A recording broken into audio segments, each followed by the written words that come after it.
نمیدونم آخه زنم همه روزا آخر کن چی خیلی شدم که هرچی میفورم این مردد جان این خیلی نبودی کود همه خیلی شدم آخه نمیدونم آخه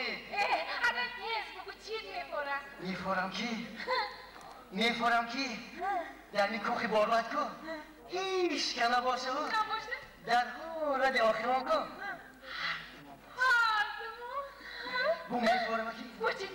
بو میفورم که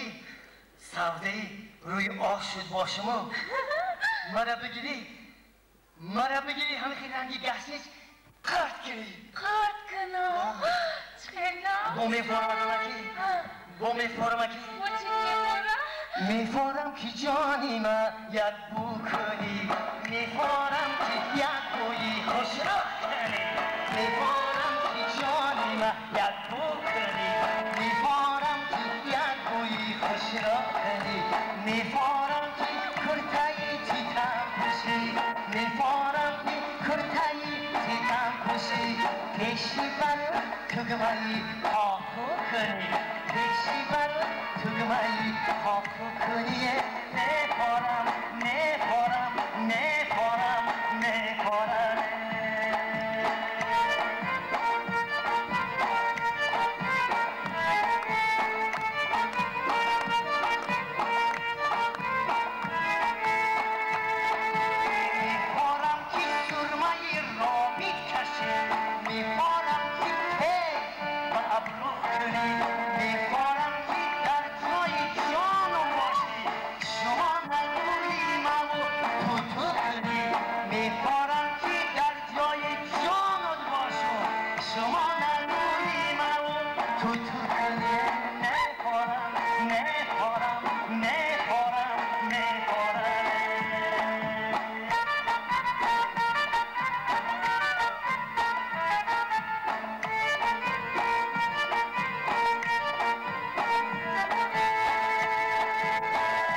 میفورم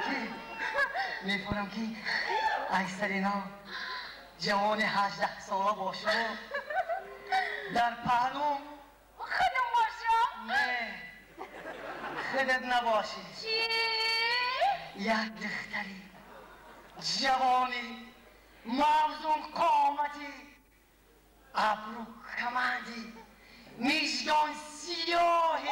سرت مانم میزگان سیاهی ابرو کمند ما زنده و حیات با تو میزگان سیاه و ابرو کمند زهری کمند میکنم خواهد دختر زهری کمند بودک دولمی باشید؟ در وقتش مردی ایدم درخت مردی ای آدمانی را باید من پیچینا ببرسینا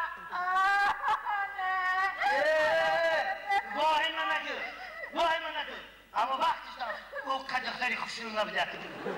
همه یک روی قاسق شداشی و دو چشم در قرق سر ششتگی بود پیر دختر شدی هیچ کم نگرفتید با من گرفتم تو بیرون نکن خوش را کنم خدا چقدر بودی خدا چقدر بدم یک جمعه خدا مخم نکنم چقدر بدم همه خم نکنم یک خوشحالی نارسیدی کم رسیده در روی بینیش در روی روش همین یک خبینی داشتی بود تبوشی لکه در هر وقت شرمان داشتی گوشان میرفتی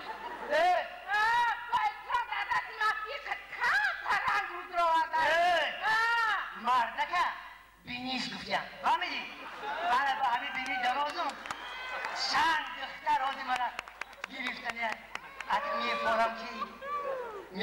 که بود دخترکان تیستر با مقصدشون برسن آخه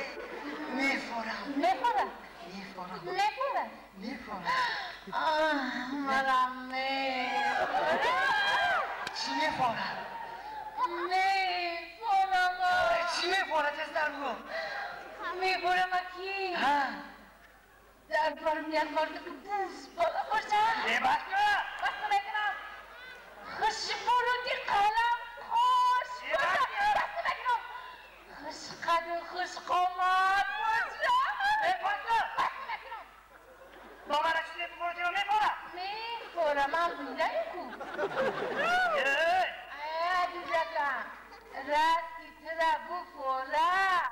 مرم مفورم